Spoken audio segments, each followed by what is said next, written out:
Nous allons accueillir maintenant sur cette scène Mathilde Ribeiro, Marcelo, Emma Chechipine, j'espère que je n'écorche pas trop le nom, et Elodie Nadeau.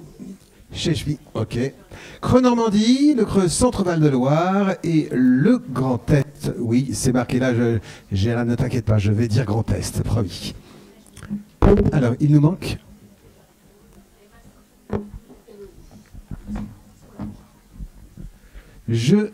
Les micros sont à votre disposition. Vous êtes les référentes pour la fédération, chacune dans votre région pour Cheval et Diversité. Qui prend la parole en premier? Je vais me lancer. Eh bien voilà. Bonjour à tous. Donc on vient aujourd'hui à vous pour vous présenter un petit peu les actions qui sont menées en territoire grâce à nos emplois sportifs qualifiés que nous avons la chance d'avoir en partie, notamment grâce à l'Agence nationale du sport. Donc nous mettons en place des actions en territoire que nous aurions aimé vous présenter aujourd'hui. Donc pour vous faire une brève présentation, je m'appelle Mathilde Ribeiro Marcelo, je travaille au comité régional d'équitation de Normandie depuis 2 ans maintenant et je suis de profession enseignante en activité physique adaptée et santé. Je laisse la main à mes collaboratrices. Bonjour à tous, donc moi c'est Elodie Nadeau, je suis chargée de mission Cheval et Diversité au comité régional d'équitation Centre-Val de Loire. Et Emma Chechipine pour la petite correction du nom de famille, donc pour le comité régional d'équitation du Grand Est. Donc moi je vais commencer à vous présenter la partie animer un réseau. Je vais peut-être juste me déplacer du temps qu'on voit nous aussi le PowerPoint. Hop. Et donc au sein de chaque comité régional d'équitation, on retrouve plusieurs commissions.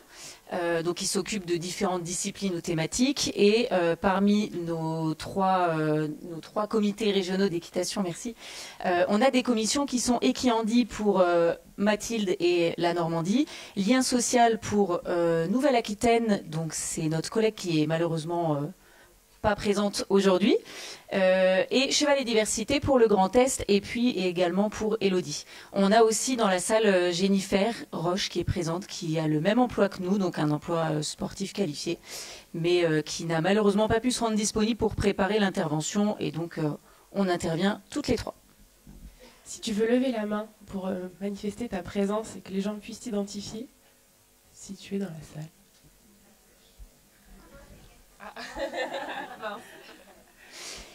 Et donc juste pour terminer, donc on a essayé d'être assez rythmé, on va se dépêcher pour pas trop vous retenir avant la pause. Donc moi par rapport à ma commission, en fait chacune on va un petit peu expliquer ce qu'on fait pour que vous ayez un peu de concret. Et par rapport à ma commission Cheval et Diversité dans le Grand Est, on a organisé, enfin on est en train d'organiser un projet de journée de cohésion Equiandi pour regrouper les enseignants Equiandi. Vous avez beaucoup entendu parler de formation médiateur équin depuis tout à l'heure. On a aussi donc le BFE Equiandi. On a beaucoup quand même d'enseignants, alors je sais pas, je parle pour ma région, mais on a quand même eu plus de, alors je retrouverai le chiffre après, mais plus d'une vingtaine de personnes formées à l'Equiandi, qu'on n'a pas souvent de lien à la suite. Donc l'idée de cette journée, c'est de pouvoir les regrouper, de continuer de se former parce que on sait que la formation, c'est au quotidien, il ne faut pas se reposer sur ses acquis. Et aussi pour créer vraiment du lien, créer tout un réseau et échanger sur des nouvelles thématiques pour pouvoir toujours renouveler l'offre proposée aux personnes en situation de handicap. Dans la continuité de l'animation de réseau, il paraît important de référencer et d'identifier les clubs accueillants du public à besoins particuliers, donc nos adhérents. Vous avez ici sur le diaporama l'exemple de la Normandie. Quelques chiffres qui peuvent être marquants. 110 clubs accueillent du public à besoins particuliers et ça représente 2060 cavaliers à l'année. C'est un chiffre assez impressionnant sur l'échelle d'une seule région, ce qui est valable également pour les régions de mes collègues. Et parmi ces clubs accueillants, il y en a certains qui sont identifiés via des labels, le label Equiandi, en lien avec le BFE Equiandi dont nous avons parlé tout à l'heure, mais également d'autres labels qui sont régionaux, comme le label Normandie, par exemple, qui est créé en collaboration avec le Comité régional olympique et sportif de Normandie. Et des clubs sont identifiés également au Handi-Guide des sports. C'est intéressant de s'identifier sur ce réseau puisque ça permet aux établissements médico-sociaux de repérer des clubs pratiquants et accueillant du public en situation de handicap, avec un détail sur quel type de handicap, etc. Et il y a un autre site qui nous permet également de référencer l'accueil du public à besoins particuliers, cette fois-ci plus sur les affections de longue durée, donc le site Sport Santé Bien-être en Normandie. Comme vous pouvez le voir sur la jolie carte normande, on peut voir un maillage territorial très fort. Donc, toute personne en situation de handicap en Normandie peut trouver un club près de chez lui pour pratiquer.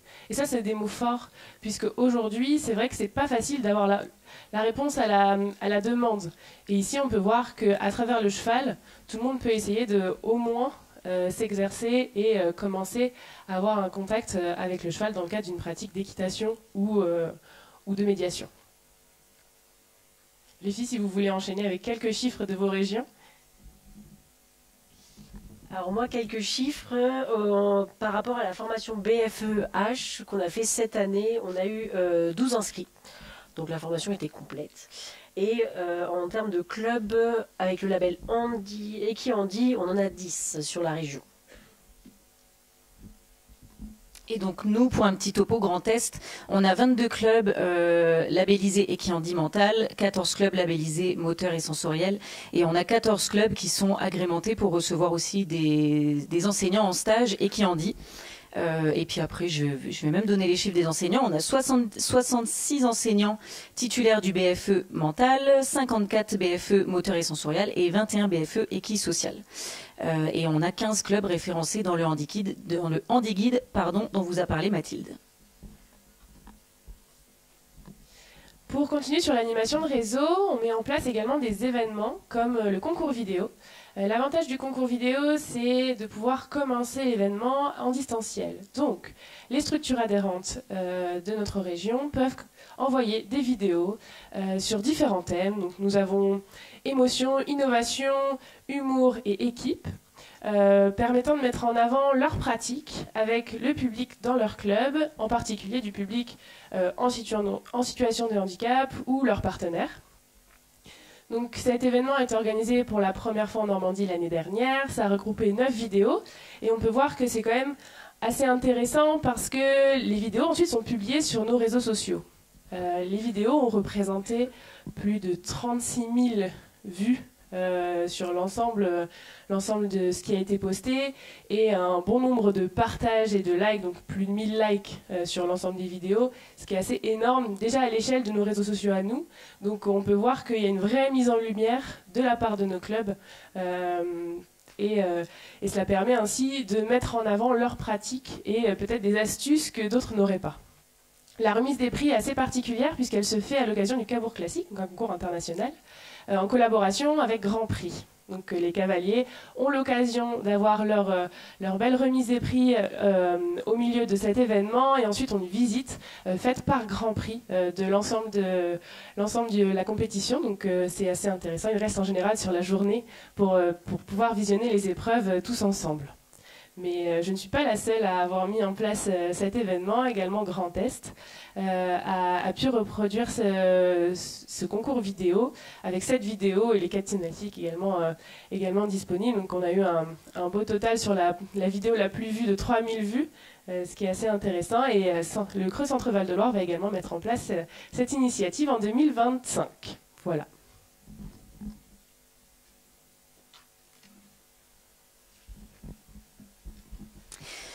Pour les autres projets, parmi la communication, au niveau du Creux Grand Est, on a un format qui a plutôt pas mal marché, c'est des formats de visioconférence, donc plutôt sur des soirées quand les enseignants sont disponibles. Après, c'est ouvert à tous, c'est gratuit, et donc c'est simplement sur inscription. On a la chance d'avoir Céline Gerny, donc qui est une cavalière paralympique qui est des Ardennes, donc de chez nous. Donc, qui a pu nous animer deux visios très intéressantes. Une première qu'on avait fait pour la rencontrer, donc sur sa préparation, son parcours de vie aussi qui est plus qu'intéressant. On a pu ensuite avoir la préparation des jeux et un retour des jeux. On avait eu une visio, donc plutôt d'information sur les enfants 10. Alors ça revenait du territoire tout simplement des enseignants qui expliquaient que certains se sentaient un petit peu perdus dans cette grande famille de 10 et du coup on a eu une de nos expertes fédérales qui a animé cette visio. Et on a eu avec Anne Prin très récemment une visio sur le jugement du paradressage pour enlever un petit peu les craintes des enseignants sur le coaching du paradressage et aussi sur le fait de pouvoir ou non emmener les cavaliers en paradressage et puis pour sensibiliser un petit peu au jugement du paradressage. Quand je dis que c'est un format qui marche bien, c'est qu'à chaque visio, on a une trentaine de participants. Donc on sait que c'est un petit peu compliqué des fois de mobiliser les gens. Donc on est plutôt fiers de ce chiffre, de réussir à les mobiliser autour des sujets-là. Et on a organisé 2 colloques, c'était sur l'année 2023. Donc nous on est une grande région qui part de la Champagne-Ardenne jusqu'à l'Est. Donc on a commencé par l'Alsace le plus à l'Est avec un colloque qui avait lieu à Mulhouse en mars.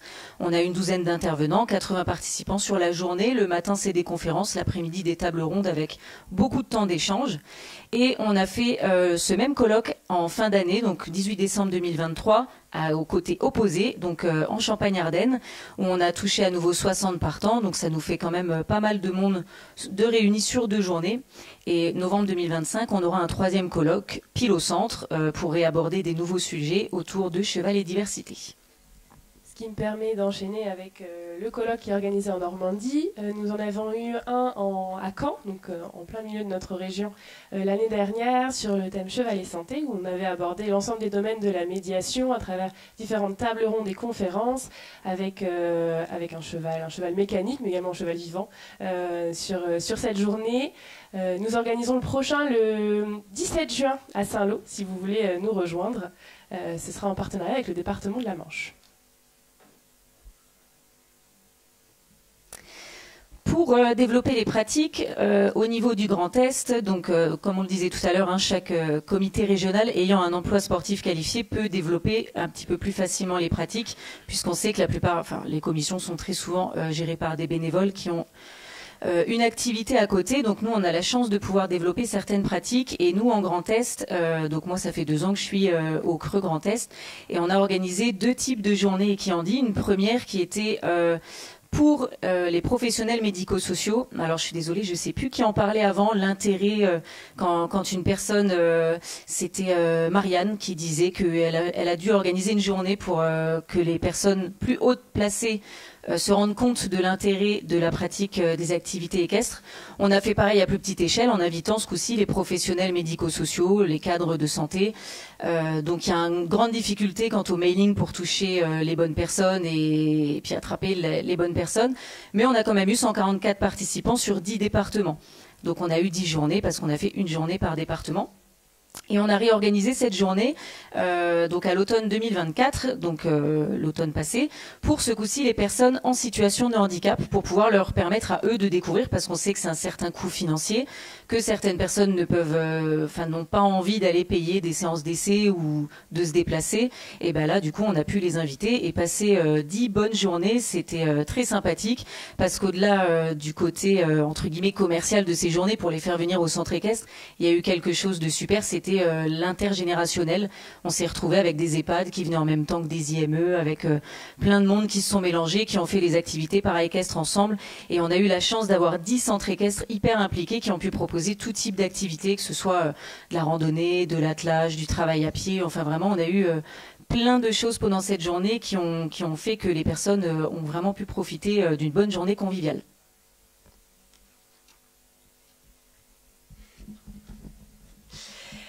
Notre collègue de Nouvelle-Aquitaine étant absente, on a quand même voulu vous présenter les activités dans la région. Donc vous avez là la liste sur le diapo. Donc cheval à tout âge qui est plutôt orienté vers les personnes âgées. Ensuite on a poney dans mon quartier, on a pied à l'étrier et on a mon équilibre. Alors je vous laisse lire le diapo pour le coup. Donc après si vous avez d'autres questions, vous verrez à la fin, on vous a mis les contacts aussi de Nouvelle-Aquitaine pour communiquer directement avec elle. Ensuite, un événement phare, les défis cheval et diversité. C'est pour vous détailler un petit peu ce que c'est 2 jours de rencontre entre des cavaliers en situation de handicap et des cavaliers valides qui se challengent sur 4 épreuves différentes, donc dressage, ride and run, equifun et pony games. En parallèle de ça, il y a également des ateliers qui sont organisés avec de la voltige, un atelier photo, etc. Et donc les binômes issus du même centre équestre concourent pour avoir les meilleures notes afin de pouvoir avoir une remise des prix en trombe et fêter ce projet annuel que sont les séances d'équitation. Nous avons cette année une organisation qui sera les 16 et 17 juin à Saint-Lô, en parallèle du colloque notamment. Et donc l'année dernière, nous avions 100 cavaliers en situation de handicap et leur binôme valide sur cette manifestation. Nous avons dans la salle la personne qui a la genèse de ce projet, puisque ça fait 3 ans, cette année, 3e année, que les défis Cheval Diversité sont co-organisés avec le comité régional d'équitation Normandie. Mais à la base, c'est un projet du comité départemental d'équitation de la Manche, mené par Julie Petit, qui est donc présidente de ce comité départemental, mais également directrice du Picotin à Saint-Lô. Julie, est-ce que tu veux bien prendre la parole pour nous parler un petit peu de la genèse du projet, s'il te plaît? Bonjour à tous. Alors, genèse, pas complètement la genèse, mais ça part d'une anecdote où mon fils de 3 ans, il y a 10 ans, n'a pas pu aller en cours, il est dans le manège avec moi, et j'accueillais un groupe, et d'un seul coup, je le vois jouer au moniteur, et figurez-vous qu'il obtenait les choses bien mieux que moi. Et c'est avec une naïveté et une bienveillance, j'ai trouvé la relation incroyable. Et de ça, à partir de cette anecdote-là, toutes les vacances scolaires, les premières semaines de vacances scolaires, nos établissements en situation de handicap ne sont pas en vacances. Et avec tous mes groupes, je crée une animation avec mes cavaliers de club. Et j'ai longtemps co-organisé les championnats de France de sport adapté. Quand la fédération m'a contacté en ayant ce projet des défis du partage avec la notion d'inclusion, ça m'a tout de suite fait écho. Donc j'ai participé avec toute une équipe de travail de la Fédération française d'équitation à élaborer ce projet. Et comme beaucoup de projets, le Covid est arrivé, ça a mis un frein. Mais moi, j'ai continué à développer ces défis-là, d'abord en interne à la maison, quand on ne pouvait toujours pas se déplacer. Et puis après, on les a mis en place très vite au sein du département. Et la particularité de ces 2 journées-là, c'est vraiment le fait de déplacer des cavaliers valides. Et on pourrait croire que c'est compliqué parce que c'est souvent en semaine. Et si on a envie, vraiment c'est faisable. Moi, j'écris un petit mot aux établissements scolaires et tous les chefs d'établissement saluent le fait que nos jeunes s'investissent dans ce type de projet. Alors, dans un premier temps, c'était ma bande de jeunes du club qui part en compète, qui me rendait service, et puis ils étaient bien contents de rater 2 jours d'école, ça les arrangeait bien. La mayonnaise est prise et l'inclusion a tout son sens maintenant. Je vous jure qu'au bout de la 2e année, quand les cavaliers binômes ont découvert avec qui ils concouraient, il y a vraiment une explosion de joie des 2 côtés. Et depuis ça, j'ai des cavaliers qui se déplacent sur tous les concours. Et vraiment, vraiment, je vous encourage à mener ces projets-là jusqu'au bout. Et oui, ça demande un effort de sortir nos élèves des établissements scolaires, mais ça vaut le coup. Merci beaucoup. Si vous êtes intéressé par le projet, vous avez les fiches techniques qui sont disponibles sur le site internet du Comité régional d'équitation Normandie. Et c'est une manifestation qui est également mise en place en Centre-Val de Loire. Je vais essayer de faire très très vite. Avant de vous parler des défis, je voulais vous parler vite fait aussi d'un appel à projet auquel le Creux Centre-Val de Loire a répondu cette année, donc pour 2024-2025 auprès de l'ARS.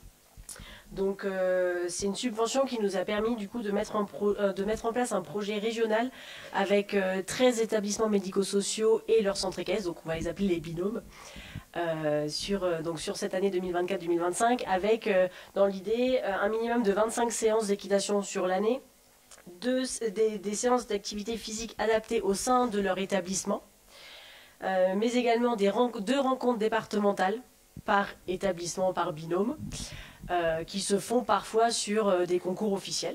Donc ça peut parfois être aussi le week-end.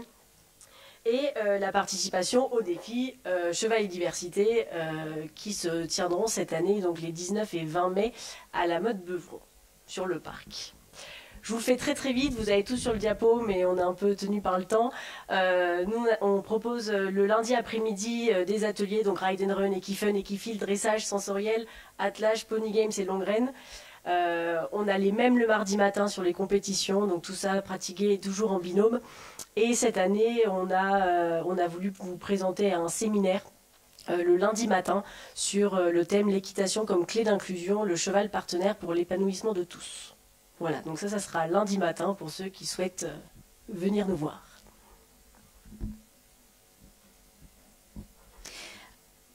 Oui, alors ça c'est pour le projet de Nouvelle-Aquitaine, mais comme on est vraiment pressé, et ben si vous avez des questions, on pourra vous y répondre après, mais on va vite passer à la diapo suivante.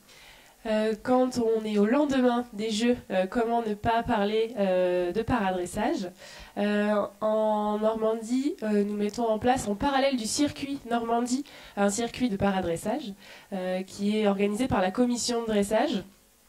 Et chaque année, grâce à l'association Normandie Dressage, nous avons la chance d'avoir les championnats de France de paradressage qui sont organisés à Saint-Lô, souvent autour du mois de novembre, si jamais vous souhaitez vous y rendre.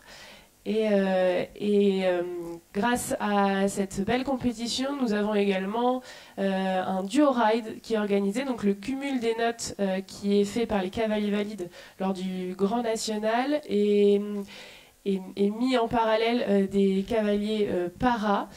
Et donc ça a fait une belle remise des prix chaque année le samedi soir. Mais si vous avez des questions à ce sujet, Fanny de Laval, DTN Paradressage, est dans la salle et elle saura bien mieux vous répondre que moi sur ce sujet. Fanny.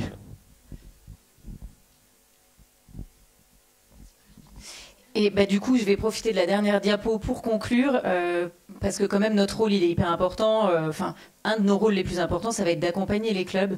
Donc à travers les formations, donc vous avez les chiffres, chacune organise les formations comme il peut et selon la demande dans la région. Et nous, donc, on a aussi accompagné des clubs, notamment avec le programme Cheval et Altérité, donc de la Fédération française d'équitation. Nous, on fait un lien qui est quand même plus direct avec le terrain et les structures de nos régions. On a aussi, avec le Comité paralympique et sportif français, le projet ESMS et Club qui a été dupliqué en région, ainsi que les clubs inclusifs. Donc pour le Grand Est, on a eu 7 projets cheval et altérité et on a eu 6 projets ESMS et Club, donc avec des financements de séances dont le but est de pérenniser un maximum les nouveaux projets. Et puis pour les enseignants, voilà, je vous le disais tout à l'heure, on a eu beaucoup de monde. On fait les BFE Equihandi, Equisocial. Il y a le BFE Equisanté, je crois qu'on aura plus d'infos demain. Là, il y a eu 2 sessions expérimentales qui ont été faites en Normandie, en Nouvelle-Aquitaine. Donc je crois qu'on aura plus d'infos demain. L'initiation à la médiation avec les équidés qui est en lien avec la médiation avec les équidés qui est proposée ici même. Et nous, en Grand Est, on a fait des petits modules découverte d'équi-coaching en attendant quelque chose de plus concret. Un grand merci Mathilde, Élodie et Emma. Là, vous pouvez prendre la photo comme ça, vous pouvez les contacter directement. Elles se feront un plaisir de... Si vous pouvez monter un tout petit peu le micro. Un tout petit peu le son du micro.